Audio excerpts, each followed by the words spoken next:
Hey, what's going on, everyone? It's Kyle Henderson along with Jimmy Stein, both of BamaInsider.com, coming to you from beautiful Tuscaloosa, Alabama, as we continue our spring football pre-coverage going into spring football. Jimmy, it's finally that time.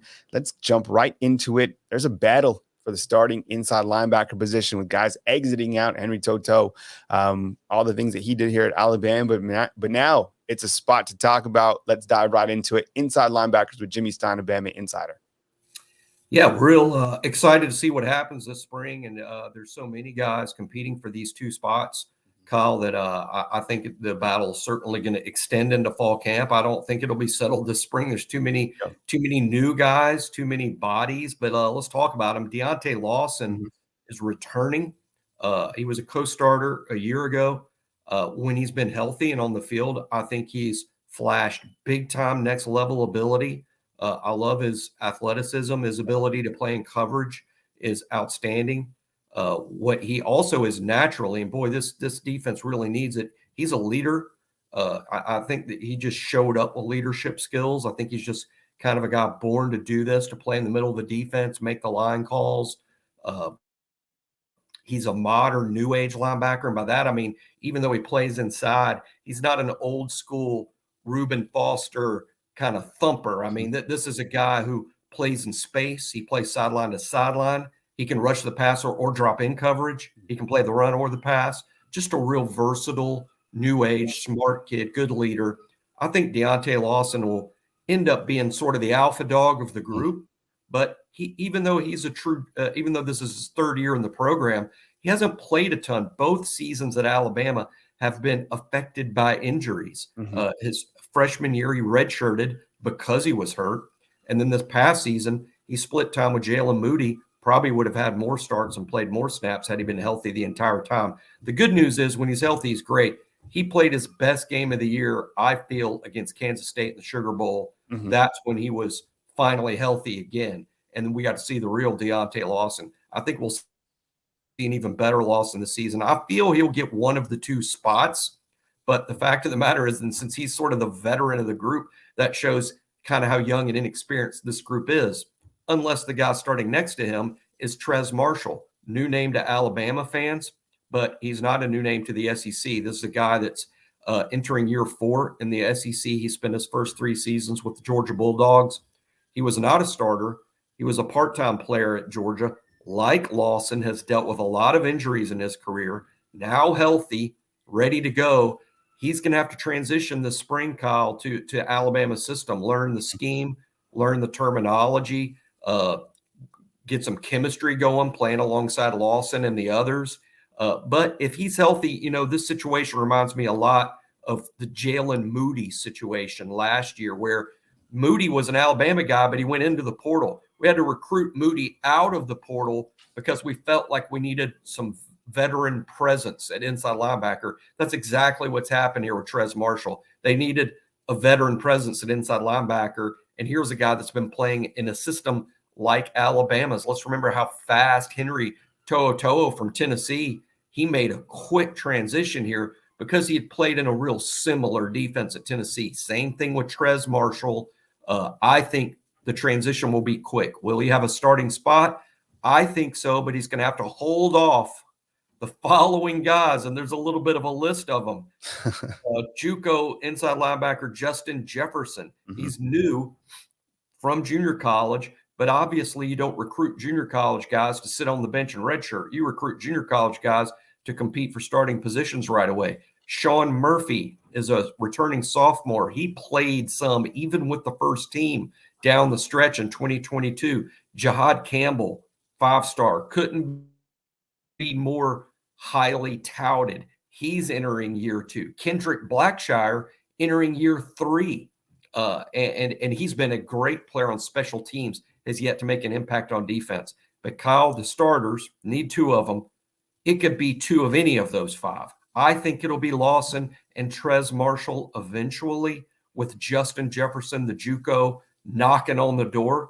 But we can't rule out Sean Murphy, can't rule out Jahad Campbell, can't even rule out Kendrick Blackshire, and I didn't even address the true freshmen. But I think those are the realistic candidates for the starting positions. Battle starts next Monday. It was Jimmy Stein of BamaInsider.com. as we preview the Alabama Crimson Tide's upcoming spring football practice, talking about the inside linebacker position. We want to hear from you inside the comment box. Who do you think is going to start at inside linebacker? As we transition to our next topic, we're talking about the outside linebackers. Clearly, the biggest headline is who is going to place William Anderson, or how is Alabama going to place William Anderson? And we continue to have these questions, and then guys continue to rise up. And you sometimes forget about great players like that because Alabama continues to just reload. And clearly, Alabama has a lot of talent at the outside linebacker position. But I'm asking you, Jimmy, will there continue to be a rotation at that outside linebacker position like we saw in 2022, or do you think it'll look different? And is there a death to the cheetah package? Well, the cheetah package is funny. It's one of my favorite topics because I think the takes are sort of funny, and a lot of them are correct, and a lot of them really miss the point. The cheetah package is what Alabama referred to last year, Kyle and Bama fans, when Alabama would put 3 outside linebackers on the field at once.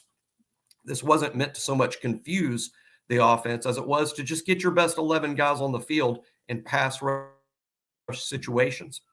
Alabama felt like, hey, when we know the other team's going to throw the ball, we want Anderson out there. We want Dallas Turner out there. We want Chris Braswell out there. So there were many, many snaps last season where all 3 outside linebackers were on the field. It largely met with success, largely. But because it was a unique personnel group, when it didn't work, it was sort of magnified and used as a reason to maybe criticize Pete Golding, criticize Nick Saban, criticize the idea, why are you doing this? Look how bad this worked. Well, of course it didn't work some snaps, but the majority of snaps, it actually worked really well. Alabama led the nation in quarterback pressures. And of course, Will Anderson led the SEC in sacks and pressures per Pro Football Focus, I believe, on a per snap basis. Will Anderson, Dallas Turner, and Chris Braswell, all 3 were in the top 6 in the nation in pressures per snap. So the cheetah package actually worked. It was just the bus, when it didn't go well, were super magnified and super high profile and kind of used as by the fans to really get on the coaches. Now, will the cheetah package be gone? I think so. I don't think they'll use it again because the reason for using it a year ago is out. I don't know that there's a package where 3 outside linebackers will represent the best 11 defenders you have, and it won't be about getting the best 11 on the field anymore. So I think it'll go back to what we're used to seeing, which is 2 outside linebackers on the field in passing situations. Those 2 guys are likely to be returning starters, Dallas Turner and Chris Braswell, with Anderson now moved on to the NFL. I think those are the 2 guys you'll see the most.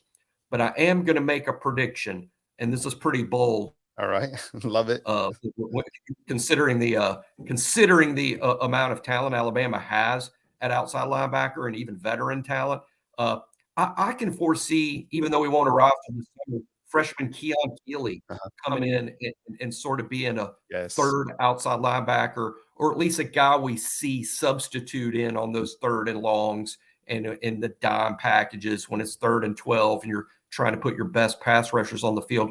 Won't surprise me at all to see either Turner or Braswell paired with Keon Keeley. That's a guess. It's a prediction. It's not based on any scoop or certainly anything we haven't seen in practice, because Keeley's still in high school in Tampa as we record. He won't even be out there this spring. But I think, watching tape of Keon Keeley, Kyle, he might just be in that category of too good to keep off the field. Yeah, I think you bring up an important point in Keeley, because same with me. When I watched his highlight tape, I couldn't believe it. I don't even think the correct highlights were uploaded on Huddle or whatever, and I was really blown away. Clearly, you need to add, more weight to him. But I mean, this guy certainly has a lot of ability on him. Here with Jimmy Stein at BamaInsider.com. My name is Kyle Henderson. Definitely hit the thumbs up, like, subscribe. We appreciate you guys more than you know. Talking about the Alabama defense as we preview Alabama's upcoming spring football. You can catch all the coverage back on Bama Insider, part of On3. Go and join the message board. They have some Fantastic coverage. Of course, the basketball team doing its thing. So go over to BamaInsider.com and check out the latest coverage. Jimmy, as we move to our final topic of today, previewing spring football on the defensive side, is the defensive line going to be good enough straight up? I mean, it's such a simple question, but, over the last couple of years, Alabama's had some tremendous depth. Of course, they have a lot of depth this year, but straight up, is this defensive line going to be good enough? What do they need to work on going into spring ball? What are some storylines in that area? Yeah, my answer to that question for the defensive line is it good enough? How about this answer? Strong, probably. And here's the thing: it's been in the news a lot this week as NFL free agency is a big story in the NFL this week. A lot of guys signing new deals, and we've seen just in the past couple of days, former Alabama defensive lineman Deron Payne signed a massive deal with the Washington Commanders, and just yesterday, Dalvin Tomlinson signing a huge deal of his own in the NFL. I don't think Alabama's going to have a Payne. They probably won't have a Tomlinson. Another guy we're going to see from Alabama sign a massive deal in the next few weeks is Quinnen Williams with the Jets, is going to re-up with them, and that number is going to be huge. I don't think Alabama has a star player ready to go at defensive line. There's not like one stud. There's not like one guy that you can count on as a real alpha dog. Mm-hmm. But what Alabama does have, Kyle, is really outstanding depth. There are 6 players returning to the team, 6 who have played snaps with the first team in their career. You're talking about Jaheim Oatis, who we see right there in the video. He's lost even more weight. He's going to have an even bigger year too. Yeah. Justin Eboigbe returning for his senior season, coming off the neck injury. Tim Smith going into his year 4. Jamarian Latham, who played pretty extensively down the stretch last year with the first team. Jamil Burroughs has played with the first team. Damon Payne got some action with the first team down the stretch last year too. That's 6 players, Kyle, for 3 positions, all returning with extensive experience on the first team. That's outstanding. There's no way for us to know. We don't have the research man hours to know, but I doubt there is any defensive line in the country that has that level of experience, the combined number of snaps from those 6 guys with the first team, not playing any backup action, just with the ones. 6 is plenty. Now, there are a couple of new guys that I could see breaking in that would either add a 7th body to that rotation or just simply leapfrog someone and kick them out of the first rotation. Guys like James Smith, the true freshman from Carver Montgomery, a redshirt freshman, Isaiah Hastings. I know the staff was really high on him. Monkel Goodwine is a year better. Any of those guys could actually become a 7th guy in the rotation, but you have to be careful, Kyle. When the rotation gets too deep, when there's too many guys and you're trying to get snaps for everybody, this is what can happen. It's the 4th quarter. The game's on the line against LSU, and you look out on the field and you have your 4th, 6th, and 7th best defensive linemen on the field, and your 1st, 2nd, and 3rd best guys are just standing there on the sidelines. So you don't want to play too many guys, too many snaps. There is a pecking order. You need to play your best guys when it counts the most. So Nick Saban, Kevin Steele, Freddie Roach, they have to substitute smartly. But it's largely good news. The amount of experienced guys they have, the amount of good players they have, that's good news. If you're prone to stress and worry, it is a fact that Alabama probably doesn't have a Q Williams or a Deron Payne in this group that's NFL ready and ready to go. Most of these guys are still developing. These guys are all good players. I think a lot of them are next level players. I don't know that you'd call them future NFL superstars like Payne and Tomlinson.